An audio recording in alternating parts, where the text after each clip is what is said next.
Assalamualaikum warahmatullahi wabarakatuh.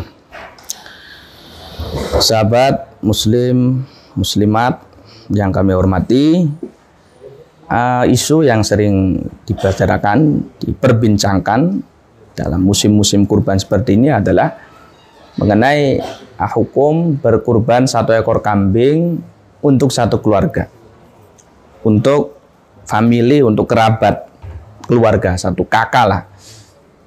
Ini hukumnya bagaimana? Fatwa di medsos ini bermacam-macam ya. Ada yang mengatakan boleh, ada yang mengatakan tidak boleh. Sebetulnya bagaimana hukumnya? Status kejelasannya secara fikih bagaimana? Bahwa dalam masalah ini saya kira ada dua hal ya yang perlu kita pahami.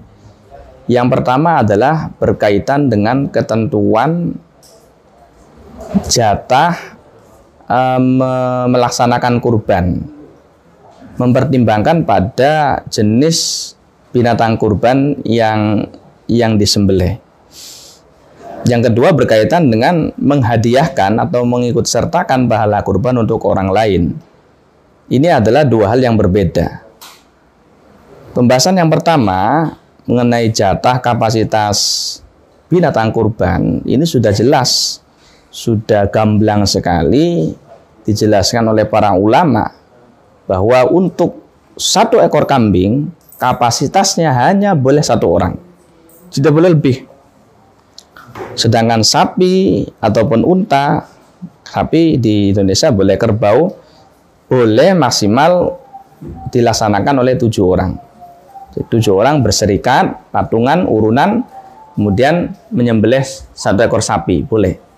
Tetapi kalau kambing hanya boleh satu.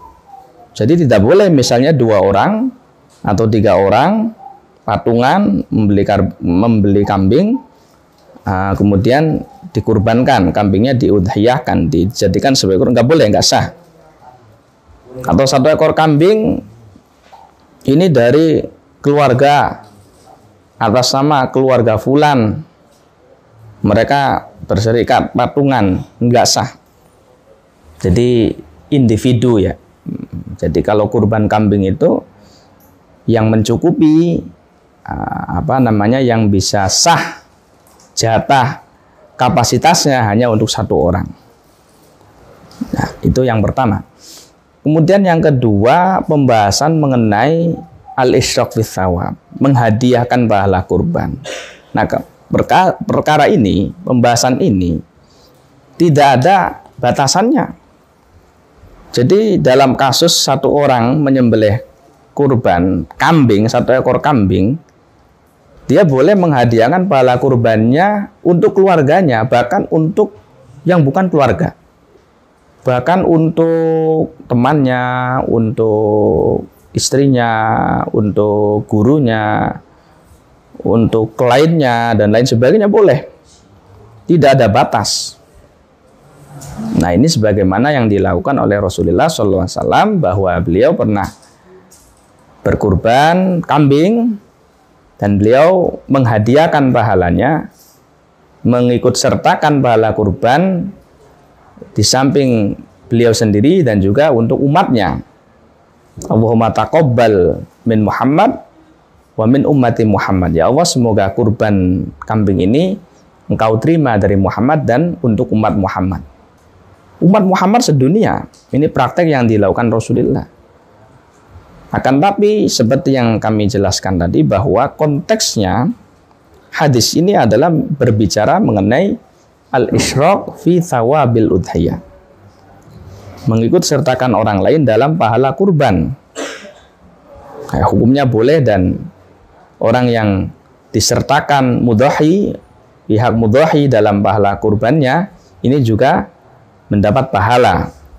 Ini sebagaimana amaliyah-amaliyah yang lain. Kita bersedekah, misalnya nyumbang 1 juta ke fakir miskin, pahalanya kita hadiahkan untuk orang tua kita, boleh, nyampe pahalanya. Ini sebagai dalam praktek kurban juga demikian.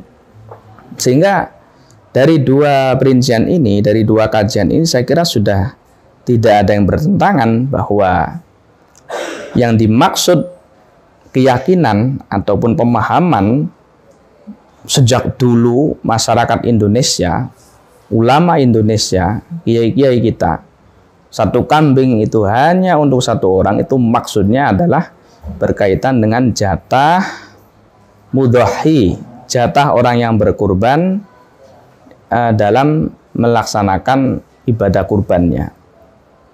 Tetapi kalau berkaitan dengan menghadiahkan pahala, tidak ada batasnya. Mudhahinya tetap satu. Orang berkurban 1 ekor kambing, mudhahinya tetap dia, bukan orang lain. Dia yang berhak untuk mewakilkan, dia yang berhak untuk niat, dia yang berhak untuk memasrahkan niatnya, boleh mengatur sistem pembagian kurbannya, dia yang berhak. Nah, tetapi untuk orang-orang yang dia sertakan dalam pahalanya, keluarganya itu hanya mendapat pahala saja. Tetapi untuk menjadi mudhahi dia tidak. Nah, baik, itu yang bisa kami jelaskan. Semoga ini bermanfaat dan bisa difahami bersama. Kurang lebihnya mohon maaf. Assalamualaikum warahmatullahi wabarakatuh.